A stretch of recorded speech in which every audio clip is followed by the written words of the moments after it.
So, ZvZ and where all the action is at. Because it's going to be a very fun game. ZvZ always is. Anyway, spawning in the top right hand position as the green Zerg player. Representing Malign, it is Genie. With a little genie as his icon, which is always cool. And in the lower left, representing Vega Squadron, the pink Zerg player, JonnyREcco. ZvZ, there's chance of swarm hosts, and I'm currently traumatizing my stream chat with these beautiful little frogs that swarm hosts are based on, where basically they house their young in their backs, which have holes in them, and then the little frog climb out of the big frog's back, and it's all very disturbing. Don't Google it if you ever want to sleep again. If you want to go for a hardcore ladder session or something, though, and don't have Red Bull to hand, Google that. You won't want to sleep. You'll be fine. That, and also, there's a cave in Southern America where there is millipedes that are either like 2 feet or 2 meters long, just hidden there, and they rear up and they scare you. Yeah. Internet times. Anyway, right now, in the ZvZ, we're getting different build orders, which is always fun in game 1. Genie going hatch first, JonnyREcco opening up with a pool first. So a little bit of variation here. We've also got JonnyREcco now expanding out, and Genie, of course, taking his spawning pool, which is fine. Always good to know this sort of thing coming up. But yeah, I'm very, very happy that we're not getting any cheese in game number 1. ZvZ has kind of got up a little bit, in terms of no really early pressure being a thing anymore. Sure, there is some Zergling Baneling pressure, but the majority of high-level ZvZ games do now end up going to either Mutalisk-based play, which is a lot less common, or seeing something along the lines of a lot of roaches with either Hydras or Infestors in there. Generally, that's what you have on the cards. I say generally, it's not often we'll get diversions from that, but Swarm Hosts and stuff can make a showing. Broodlord's really late gamer a thing as well, but normally, it's all going good. Anyway, couple of links just running out now for JonnyREcco. These are the first, no, they're not the first 2 offensive units made. I believe Genie got that honor. Will one of them die though? Will one of them take first blood? We'll find out. I need to get a soundboard with some really awesome sounds like first blood things and stuff. That'd be awesome. Anyway, Lings coming up here. They're going to be looking to get some scouting informations out. Sees there's a natural base, sees there's queens. This gives them a good timing when those naturals were and things like that. Meanwhile, if we take a look at what Genie's doing, he's also getting some scouting information. Both players in roughly the same spot at the moment. They're both within a supply of each other. Their drone counts are ridiculously similar. Recco just slightly ahead, but then Genie's got an additional drone out now, so it's just going to be that back and forth, but for the most part, things level. And that's cool. I'm happy with level pegging. Means that we get into the mid-game nicely.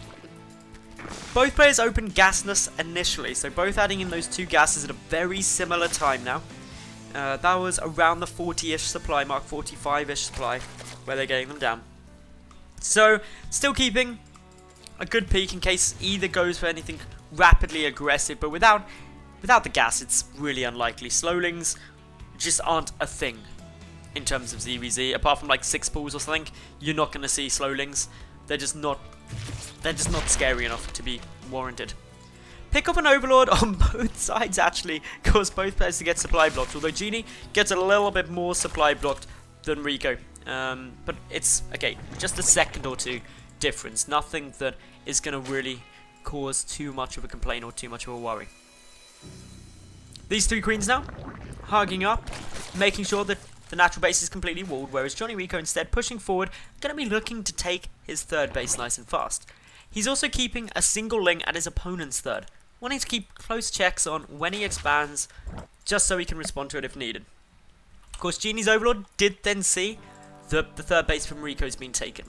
When you see that 3rd base, you can either try and deny it, which with 20 lings coming out, it would appear Genie is going to try and do, or you can try and just out-expand that or whatever, but that's not really going to be too much of a viable option considering the fact that we've got so many Lings coming out. The expansion will come out from Genie anyway, but he wants to try and force a cancel first, because if he does force the cancel, actually he's sitting there in a really nice spot, because despite starting this later, which means that he will have a couple of additional drones and a couple of additional units, if the third base gets cancelled, and his has already got started, he then gets ahead on the third base too.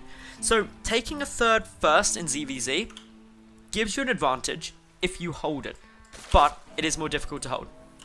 Both players sitting here at 36 Lings made, this is crazy. So they're exactly tied at the moment. Upgrades are identical.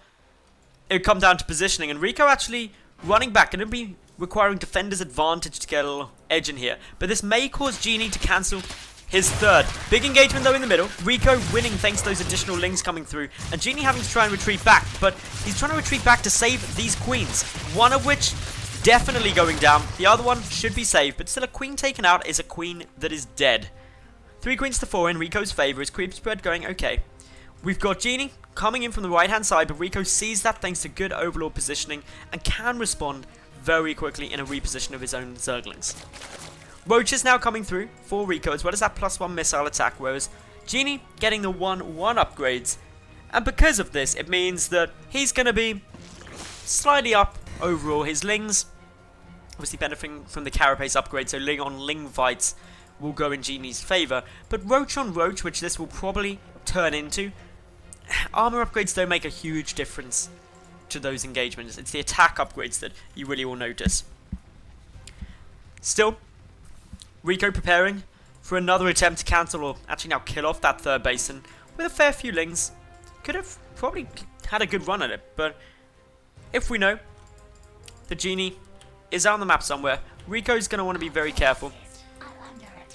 One unit died up there, I believe it was a Zergling or something, but nothing too disastrous.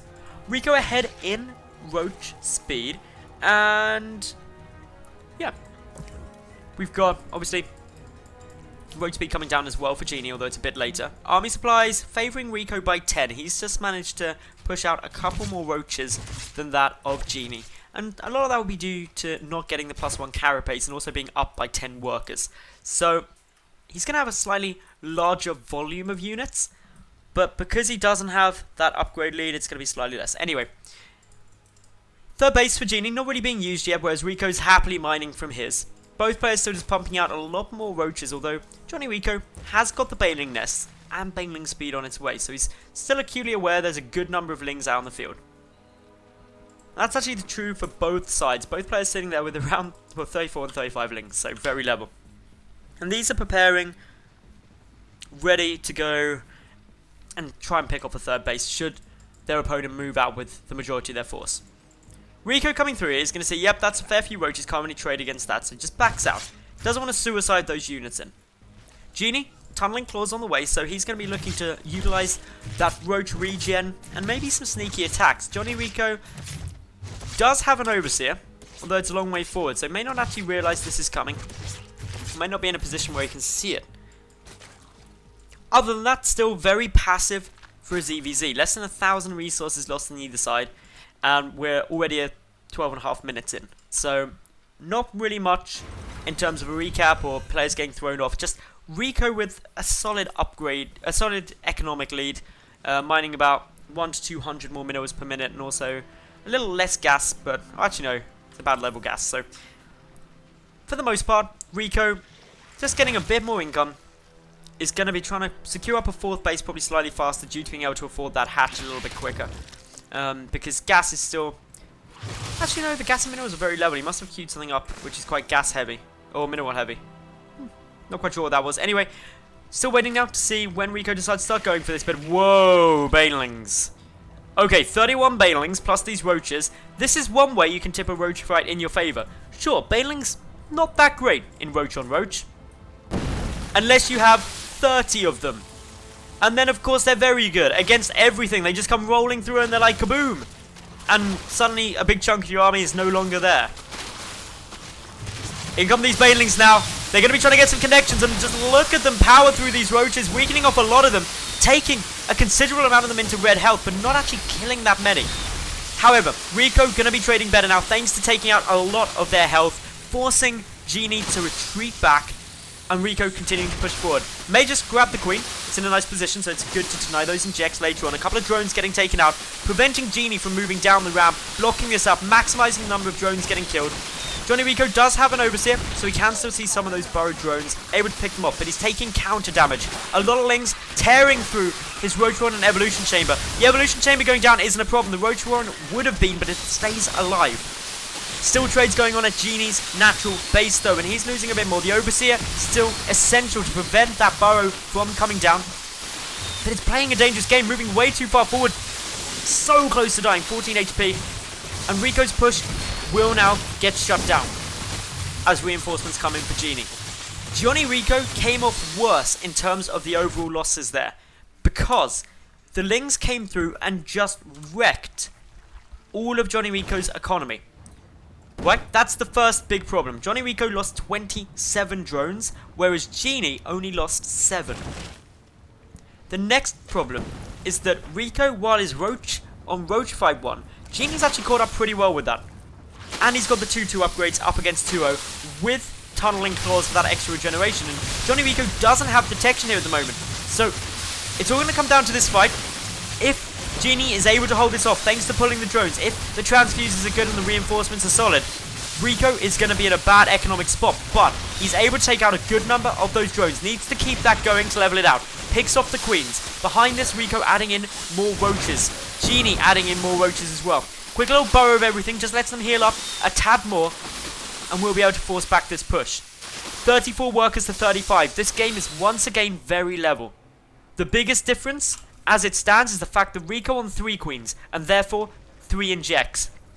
Genie only with the 1 that's actually miles away from the hatchery, so no injects coming through there. He's putting a lot of faith in this counterattack. Can Rico get out enough units to stop it? Well, more importantly, can he get some detection?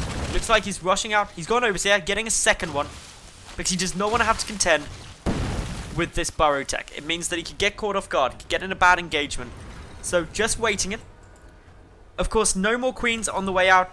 Oh, sorry, the queens are back out now for Genie, so he can start injecting again. And Genie is up in supply by 8, and also he's got that +2 carapace compared to only the 2-0 upgrades of Rico.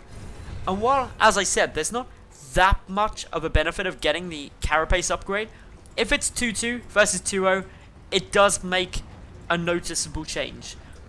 1-1 up against 1-0, not that much difference. But having 2 armor upgrades over your opponent, even in Roach on Roach, will make a notable difference. So, Rico now, having to pump units. He can't actually drone up at all, but then neither can Genie, pumping nothing but roaches on both sides.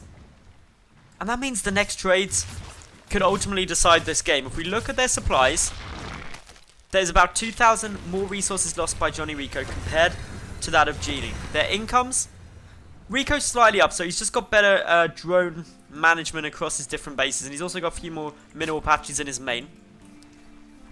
But it's the roach count. That's where the important stuff lays. 45 to 40 and the upgrade lead on Genie's side, but a better concave if Genie tries to push up the ramp here at the natural base. So still very close, very intense. A couple more roaches getting picked off. Little wins like that is what Rico really wants, but up comes Genie's roaches now. The Overseer, very important to see if any of them try and burrow. The upgrade lead and the queens all getting into this fight. And as we can see from the roach count, Genie is coming off far better. The concave though, better for Rico at the moment. But he's down to just 14 roaches compared to 27. And sure, some of those are reinforcing, so it's the fight in front of us that really matters. The queens though, helping a lot. Reinforcements coming in on both sides, but more on Genie's side. And this looks like it's going to be going for the green Zerg's favor. And game number 1 goes to Genie in this best of 3.